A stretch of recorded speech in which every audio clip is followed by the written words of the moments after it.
A paz de Cristo para todos, sejam bem-vindos a mais uma pré-aula da Escola Dominical. Eu sou o presbítero Denis Pereira e é um prazer recebê-los aqui para juntos prepararmos a aula desta semana. Semanalmente temos o nosso encontro aqui com as aulas dos pré-adolescentes, adolescentes, juvenis, jovens e adultos. Por isso é muito importante você se inscrever no canal e ativar o sino de notificações para o YouTube te avisar sempre que tiver um vídeo novo por aqui. É importante você também deixar o seu comentário, fale para nós de onde você nos assiste, deixe dúvidas, críticas, sugestões, enfim. Esta sua interatividade mostra ao YouTube a relevância do nosso trabalho e faz então com que o YouTube divulgue para mais pessoas e assim a gente alcança mais pessoas. Se esse conteúdo ajuda você, nos ajude a ajudar mais pessoas, mas interaja. Inscreva-se, ative o sino de notificações, dá like no vídeo, clica no joinha e deixa aí seu comentário, deixa seu nome, sua cidade, sua igreja, deixe sugestão, deixe perguntas aí, tá bom? Rapidamente, um aviso importante aqui para vocês na descrição do vídeo tem links muito importantes. Tem link para você baixar conteúdo gratuito em PDF, tem link para você acessar grupos de WhatsApp, onde só de professores, temos 6 grupos só de professores do Brasil e do exterior. Também tem um link para ministrações, eu viajo ministrando a palavra de Deus, será um prazer atender a sua igreja, o link está aqui na descrição. E tem o primeiro link que é do inédito treinamento para professores da Escola Dominical, Transforme Suas Aulas. Você já teve a sensação de que precisa fazer melhor, mas não está conseguindo? Você já teve a sensação de que está sentindo um certo desânimo como professor da escola dominical, porque você gostaria de ser mais eficiente, de ajudar mais os seus alunos, mas você não está conseguindo? Isso é falta de preparo, isso é falta de treinamento. O treinamento desenvolve a sua confiança, a sua motivação. O treinamento te ajuda com ferramentas que você vai aplicar na sala de aula, e isso melhorará a sua performance enquanto professor e o aprendizado dos seus alunos. Por isso, adquira no primeiro link o treinamento Transforme Suas Aulas, com acesso vitalício, para você assistir no conforto dos seus horários e da sua casa quantas vezes você quiser, inclusive com direito a acessar as atualizações do treinamento sem pagar nada mais por isso.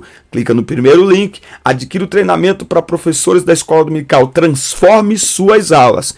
E com aulas transformadas, seus alunos serão transformados também. Professor que ama seus alunos, investe no seu chamado. A dessacralização da vida no ventre materno é o título da lição 5 na classe dos adultos desta revista inédita, extraordinária. Parabéns ao pastor e comentarista Douglas Batista por esta revista tão atual e tão necessária para os nossos dias. O texto áureo aqui da nossa aula está em Lucas 1:31. E eis que em teu ventre conceberás e darás à luz um filho e pôr-lhe-ás o nome de Jesus.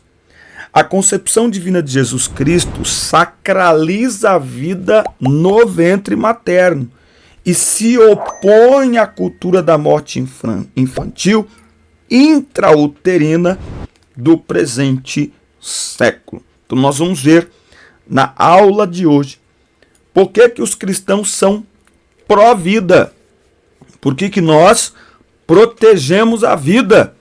E é incrível que hoje proteger a vida, o mundo está tão virado, o mundo está tão confuso, que proteger os verdadeiros indefesos, vamos defender as minorias.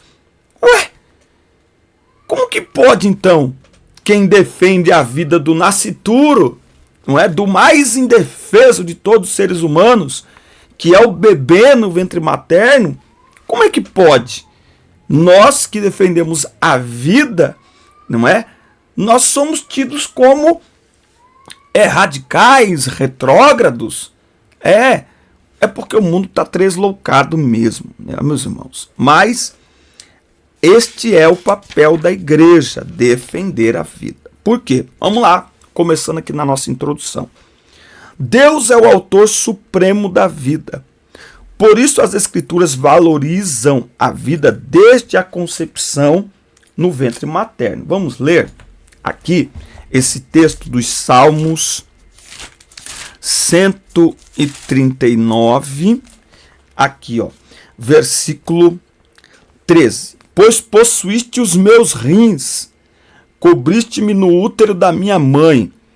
Eu te louvarei, pois eu assombrosamente e maravilhosamente fui feito, ou fui formado. Maravilhosas são as tuas obras, e isso a minha alma certamente conhece bem.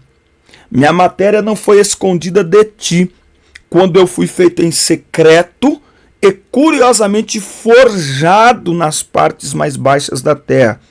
Os teus olhos viram a minha matéria ainda imperfeita, e no teu livro todos os meus membros foram escritos, os quais eram continuamente formados, quando nem ainda havia nenhum deles. Tá? Então o salmista deixa aqui muito claro que a vida, desde lá a geração, vamos dizer assim, né? Desde que um óvulo é fecundado, a vida já é valorizada.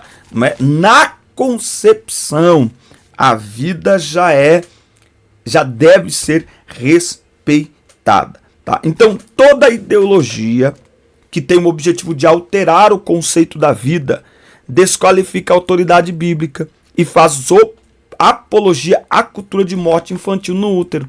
Então, por que cristãos genuínos, de verdade, não podem apoiar o aborto de forma alguma? Porque apoiar o aborto é apoiar, é defender uma cultura de morte infantil no útero. Ponto. A ideia progressista que reivindica ao ser humano autonomia sobre a vida afronta a sabedoria ou a soberania divina, tá? E o mais triste é que dentro da igreja tem pessoas com pensamentos abortistas. Deus tem misericórdia. Bom, a palavra-chave desta aula é vida, não podia ser outra, vida. A concepção de Cristo. E aqui ele vai trazer aí o anúncio do nascimento de Cristo. Tá?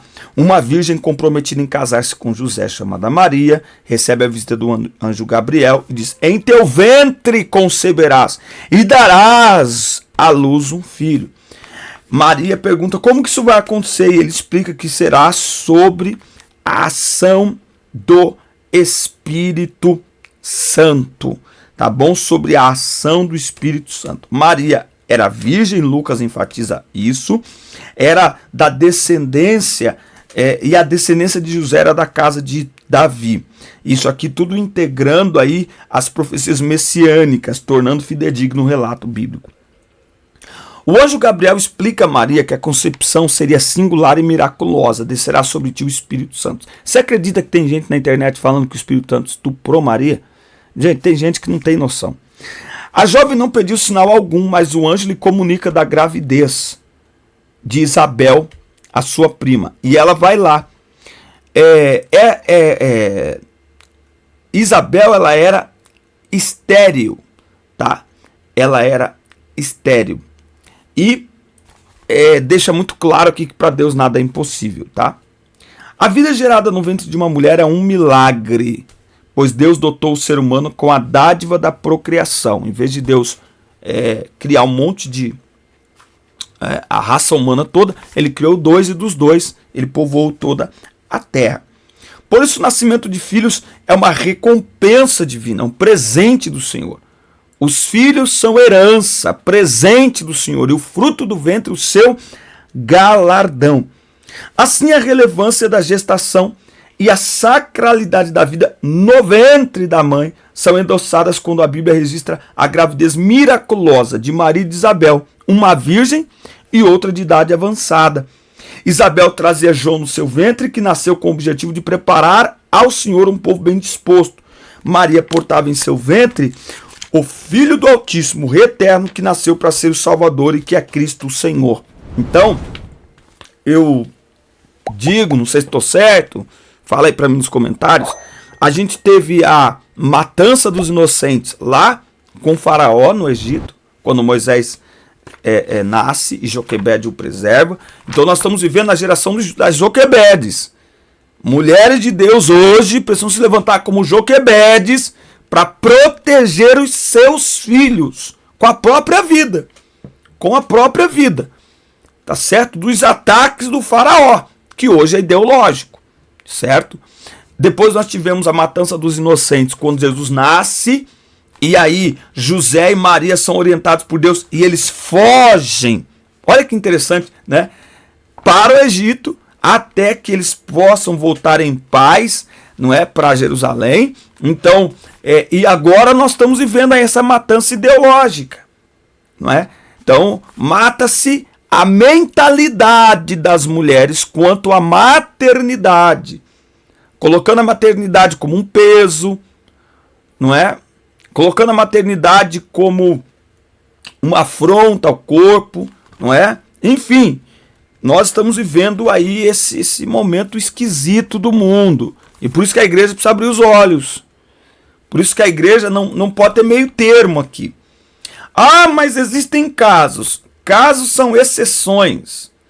A cultura de morte não quer trabalhar de exceção, ela quer transformar em regra aquilo que deveria ser a exceção das exceções, porque nenhuma vida vale tão pouco para ser terminada de maneira tão cruel como é o caso de um aborto, tá?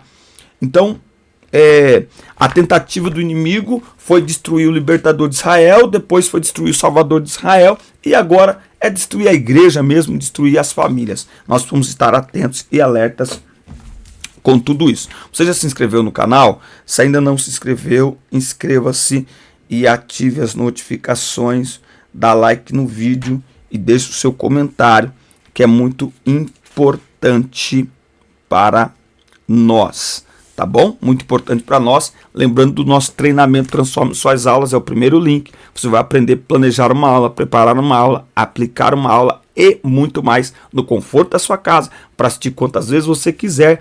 E todas as atualizações. Por exemplo, eu vou fazer uma atualização agora e vou postar uma aula sobre homilética. Depois eu vou fazer uma outra aula sobre hermenêutica. Depois eu vou fazer uma aula sobre oratória, como perder o medo de falar em público. E tudo isso você adquire apenas uma vez com preço de lançamento de R$ 199 por apenas R$ 49,90 e terá acesso a tudo isso, ao que já está lá no treinamento e a tudo aquilo que será atualizado. Tá bom? Olha só. A cultura da morte, o projeto ideológico. A cultura da morte é um conjunto de ideias que visa modificar o conceito bíblico de vida. Entre suas pautas estão a legalização do aborto e da eutanásia, apologia ao suicídio e controle de natalidade. Mediante estratégias culturais, intelectuais e políticas, impõe-se uma agenda de desconstrução da sacralidade da vida, algo caro à cultura cristã, como vimos agora no tópico anterior. Nesse sentido, estimula-se a eugenia. Olha que forte isso aqui, ó. O descarte do ser humano com alguma malformação ainda no útero materno. A maternidade é despreciada, a fim de que a mulher não deseje ser mãe. O conceito de saúde reprodutiva é modificado para justificar o aborto como medida de saúde feminina. O direito à vida no útero é substituído pelo direito incondicional da mulher sobre o próprio corpo, que por meio do aborto decreta a morte do fruto de seu ventre. Né? É a coisa mais absurda que existe. Quer dizer, a mulher deveria ser a grande guardiã do bebê. Ela deveria ser a grande guardiã e defensora dessa vida que está no seu ventre. Aqui em Campinas, inclusive eu vou tentar o contato. Você sabe que a gente tem um podcast todo sábado às 9 da manhã. Eu vou tentar o contato com uma organização que tem aqui em Campinas para ver se eu consigo levar a pessoa que é a idealizadora desse projeto para uma participação lá no nosso podcast para falar sobre isso. Mas eu sei que aqui em Campinas, próximo ao aeroporto de Viracopos, tem uma casa que acolhe mulheres em situação de vulnerabilidade e que querem abortar. E segundo relatos que eu tive, 70%, 80% das mulheres que chegam lá querendo abortar, depois de serem acolhidas, amparadas, elas não só desistem do aborto, como elas aceitam o filho, mesmo que essa criança ela tenha sido gerada num contexto de violência, num contexto desfavorável. Entende isso? Então, ou seja, ao invés de proteger a mulher, a cultura do aborto, ela destrói a mulher. E não só isso, ela destrói o conceito de maternidade. Ela destrói o conceito de maternidade. Ah, mas isso é um bebê anencéfalo, sem o cérebro, tá? Mas aí cada caso é um caso. Opa, vamos fazer exame, coisas científicas, médicos. O problema é, cria-se uma lei para bebês anencéfalos, depois essa mesma lei ela serve para hidrocefalia. Não, esse bebê tem água no cérebro, então tem que matar. Então vamos matar. Né? Acho que foi por causa do... Esqueci o chikungunya lá, não sei o que lá, aquele vírus lá. Né? Então vamos matar.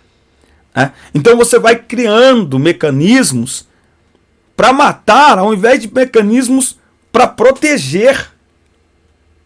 Como se nós estivéssemos descartando um celular. Aliás, pior do que isso, não é? Porque estão querendo tornar crime, estão querendo que deixe de ser crime o descarte de um ser humano. É uma inversão total de valores. Hoje um smartphone quebrou, a gente leva, dá um jeito, troca a película, troca a tela, o ser humano manda embora esse bebê, joga fora, enterra. Então, é dentro desse contexto que nós estamos vivendo hoje e que a igreja se levanta como guardiã da palavra e da vida. Então, o que nós estamos fazendo? Protegendo a vida. Ah, mas então a mulher ela é obrigada, aí é uma outra discussão. Novamente, se a mulher for amparada, ela deve ser amparada para tomar a melhor decisão possível, levando em conta a vida do bebê. E não excetuando a vida do bebê, excluindo a vida do bebê. Tá? Lembrando que muitas das tais gravidezes indesejadas são resultado de uma vida libertina, onde não se pensa nas consequências. Né? Onde não se pensa nas consequências. Todo mundo sabe que um ato sexual entre um homem e uma mulher naturalmente vai gerar filhos. Aí como que fala? Como que fala, meu Deus do céu? Os elementos de, né, para impedir isso acontecer e tal, mas todo mundo sabe. Agora, vive uma vida libertina e aí depois quer tratar quem não tem culpa dessa vida libertina como lixo, quer descartar como uma garrafa PET, né? E transformar isso em saúde pública, aonde qualquer posto de saúde pode fazer. O conceito de saúde é para preservar a vida, é para proteger a vida. Aborto jamais será um conceito de saúde pública. Aborto é assassinato, é crime. E podem passar quantas leis quiserem. A terra pode aprovar, o céu sempre irá reprovar, tá? Bom, o direito sobre o corpo. A cultura pós-moderna, deixa eu só anotar uma coisa aqui, tá? Ó, deixa eu só anotar uma coisa aqui, ó, sobre essa cultura pós-moderna. Deixa eu só anotar aqui uma coisinha, rapidinho. O mundo reconhecerá o senhorio de Cristo. Filipenses 2, 5 a 11. Um dia o mundo reconhecerá. Bom, a cultura pós-moderna insiste que é direito do ser humano exercer autonomia sobre o próprio corpo. Ok, essa ideia é a liberdade total ao controle individual sobre a constituição física e o comportamento humano. O slogan "Meu corpo, minhas regras" é utilizado em defesa das liberdades sexuais e reprodutivas, bem como para a escolha de vida ou de morte. Nessa percepção estão os direitos à prostituição, ao aborto, à eutanásia, ao suicídio e outros. E qualquer opinião contrária é considerada violação da liberdade humana. Tá? Então veja, embora o homem seja livre para fazer o que ele quer, ele não tem o direito de profanar o seu próprio corpo. Tá? E claro que esse pensamento é por quê? Porque não estão vivendo de acordo com o domínio de Cristo. Certo? Então, nós, enquanto cristãos, não é meu corpo, minhas regras. Por quê? Porque o nosso corpo é templo do Espírito Santo. Mas aí a gente não tem nada a ver com o que as pessoas estão fazendo com o seu corpo. Mas aí, nós somos regidos pela palavra, não é? Então, vamos ler Romanos, capítulo 1, e versículo 28 ao 32.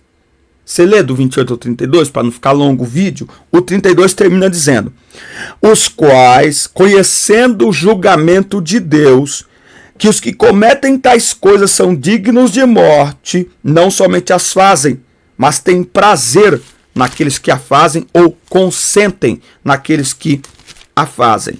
Efésios, capítulo 5, aqui, e versículo 11.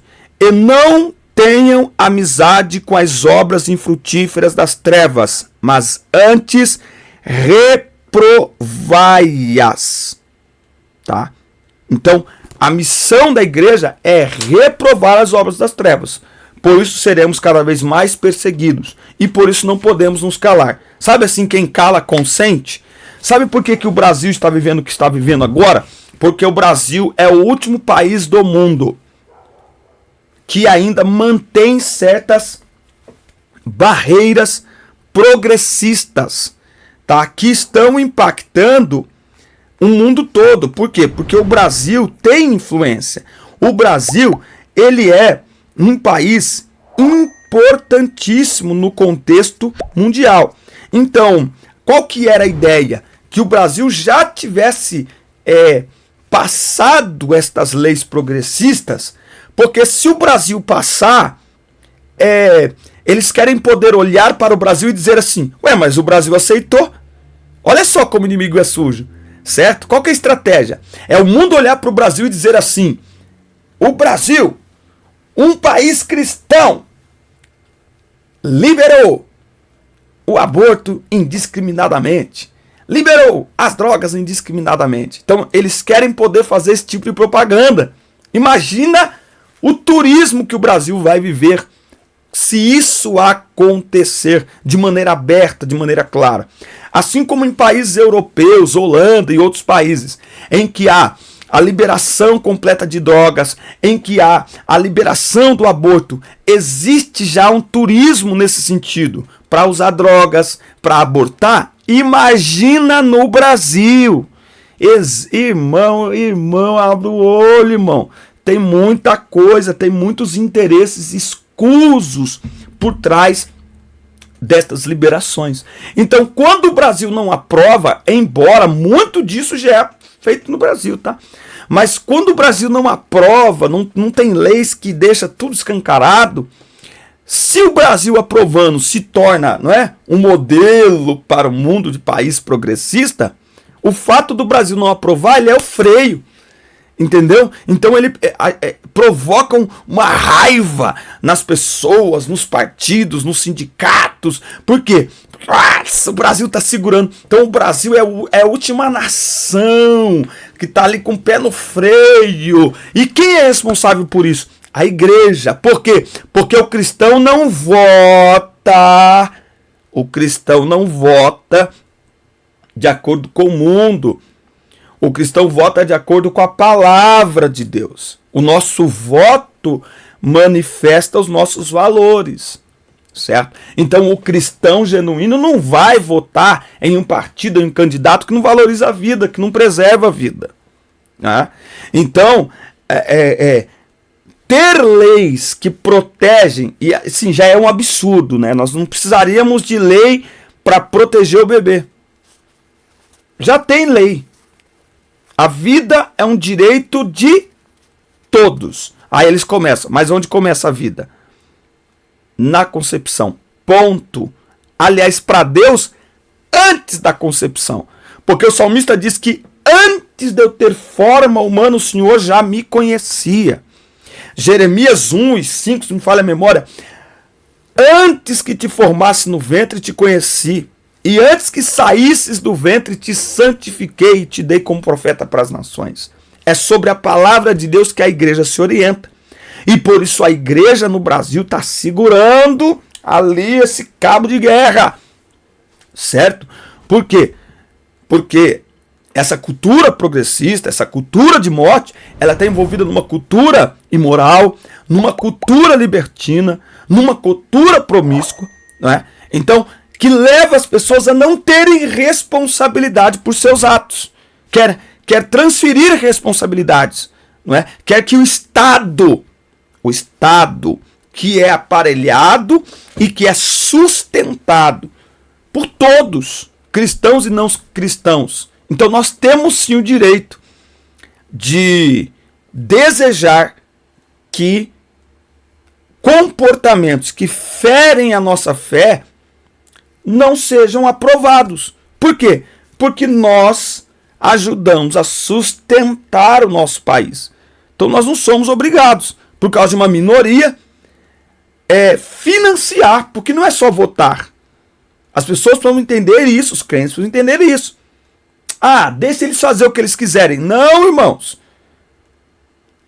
Quando nós nos omitimos, ou seja, não falamos, não ensinamos, nos calamos, isso é se omitir, não nos posicionamos.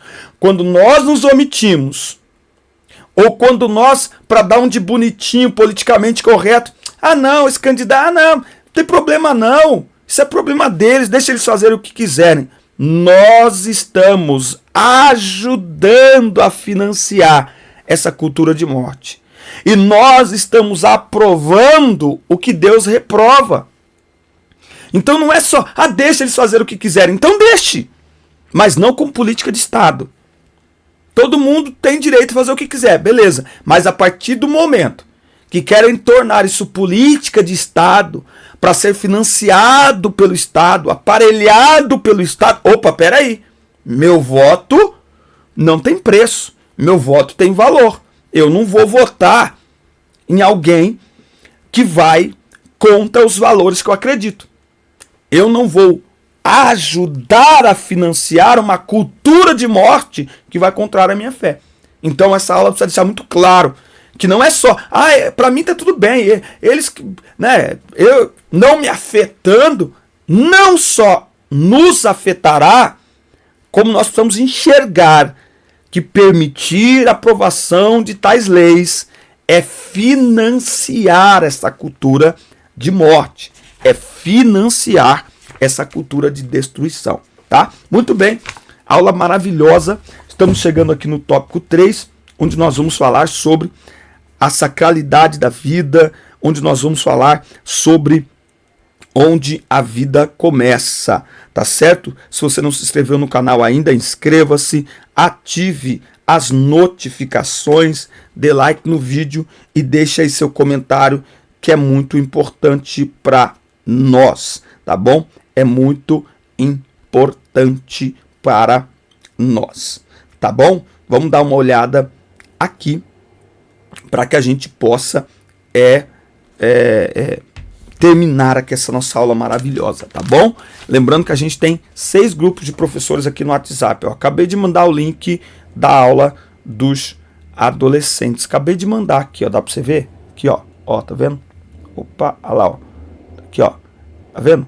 EBD adolescentes, EBD pré-adolescentes, adultos, jovens adultos e jovens, juvenis, enfim, temos 6 grupos aqui, você não pode ficar de fora. Olha só.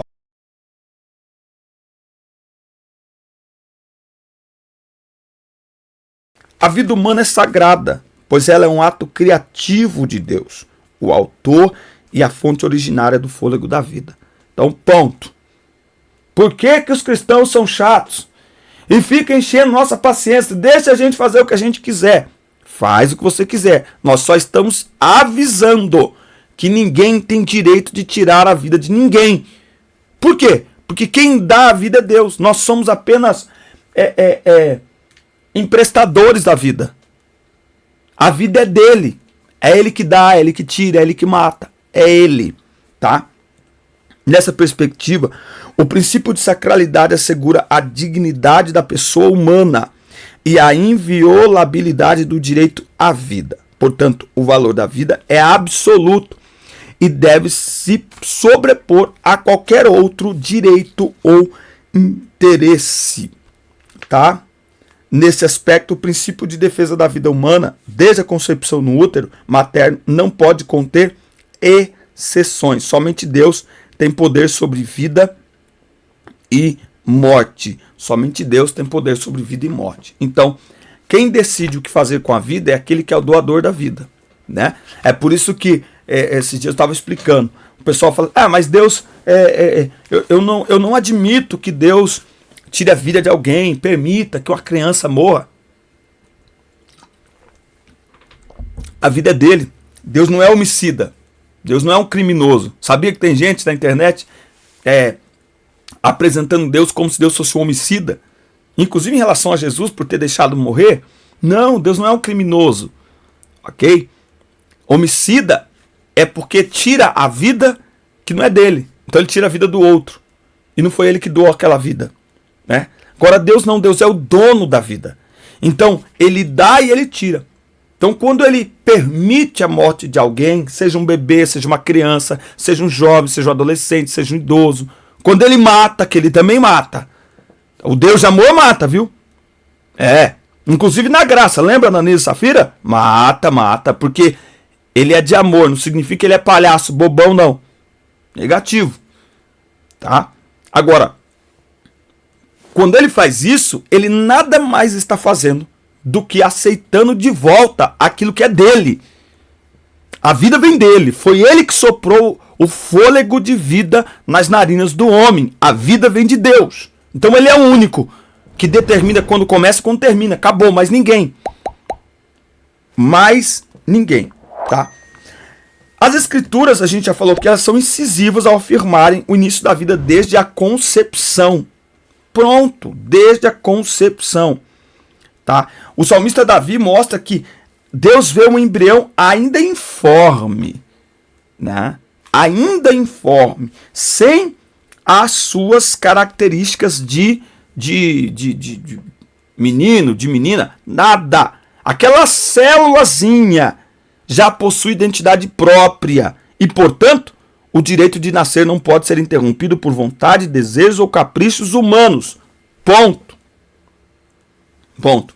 Começa-se destruindo a vida. Quer ver? País que autorizou. Deixa eu ver se eu acho aqui, ó. O aborto. Começa-se destruindo a vida. Ó, a Câmara da Argentina rejeitou a lei do aborto, tá? Ó, isso aqui é recente, se não falha a memória. Bom, foi 2018, não sei. Ó. Só que sempre assim eles colocam a igreja como algo errado. Eles colocam a igreja como algo errado, tá? Mas assim, por quê? Porque o que eles apontam? Eles mostram que quem é favorável à morte está atrapalhando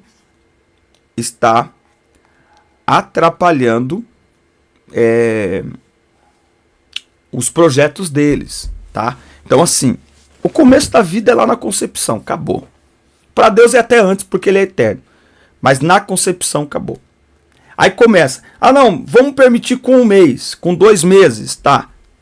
Tem lugares que já com 8, 9 meses já é permitido fazer um aborto, né? Então, tem até um vídeo, vou tentar colocar aí depois, para mostrar o embrião, o bebê, ao longo das semanas, a sua evolução. Enfim, irmãos, não precisa de muita coisa não, tá? Nós vamos ficar com a Bíblia e vamos continuar votando com a Bíblia, certo? E se passarem leis, né, É que não pode falar, irmão. Se eu falar dos 11 meninos lá e... Entendeu? Mas sabe os 11 meninos da toga preta? Se eles passarem leis, que hoje eles já aprovam um monte de coisa no Brasil, viu? Um monte de coisa. Tá? Um monte de coisa. Tá bom? Faz uma pesquisa aí enquanto professor, para você poder levar para a sala de aula quais os tipos de abortos. Eu acho que eu tenho aqui. Já são permitidos no Brasil, como cultura de saúde pública, que não é. Tá? Que não é. Então, veja, eles estão trabalhando para estabelecer essa cultura de morte. Então, a posição da igreja é manter-se fiel à palavra de Deus, que defende a dignidade humana, inviolabilidade da vida desde a sua concepção. A vida humana é sagrada em todas as etapas do desenvolvimento da vida e que não pode ser violada por nenhum tipo de cultura. Eu nunca imaginei que viveria num mundo em que, para defender a vida de alguém, a gente teria que fazer tanto esforço, sabe? Em um mundo que diz que protege as minorias. Não faz o menor sentido. Então a igreja defende a cultura bíblica. A igreja defende a vida. A cultura de morte é um conjunto de ideias que visa modificar o conceito bíblico de vida e de família. Então essa cultura de morte é para destruir o bebê, é para destruir a família e o conceito de família, tá? Então ela aprova o aborto, aprova a eutanásia, faz apologia ao suicídio, controla a natalidade por meios antibíblicos, tá? Então assim, o que eles querem não é apenas apoiar o aborto, é fazer apologia, é mostrar como algo legal, como algo bonito para os nossos jovens, nossos filhos. Vou ali fazer um aborto, sabe? Como uma pessoa vai extrair um dente. Essa que é a ideia deles. Essa apologia. Que as pessoas vivam suas vidas como querem. Ok. O máximo como igreja é avisá-los que um dia terão que prestar contas. Mas não basta viver como querem. Eles querem ensinar e doutrinar a nossa geração para que vivam uma vida libertina sem quaisquer apegos a consequências. Então, não é só ter uma atitude libertina, é fazer apologia, é defender, é ensinar aquilo como correto. Em todos os ambientes. Inclusive em ambientes que financiamos, como é o caso da educação. Então, para mim, o cerne central desta aula é: nós reprovamos porque nós não vamos financiar, direta ou indiretamente, essa cultura de morte. A matança de inocentes. Por quê? Porque nós preservamos a vida. Nós valorizamos a vida. Ok? Então, diferentemente do mundo, a cultura bíblica valoriza a vida, sacraliza a vida, preserva a vida e ama a vida humana. Amém, meus amigos? Essa foi nossa lição 5 na classe de adultos. Obrigado por nos acompanhar. Assista, curta, compartilhe, inscreva-se no canal. E até o nosso próximo encontro. Deus abençoe vocês. Deus abençoe.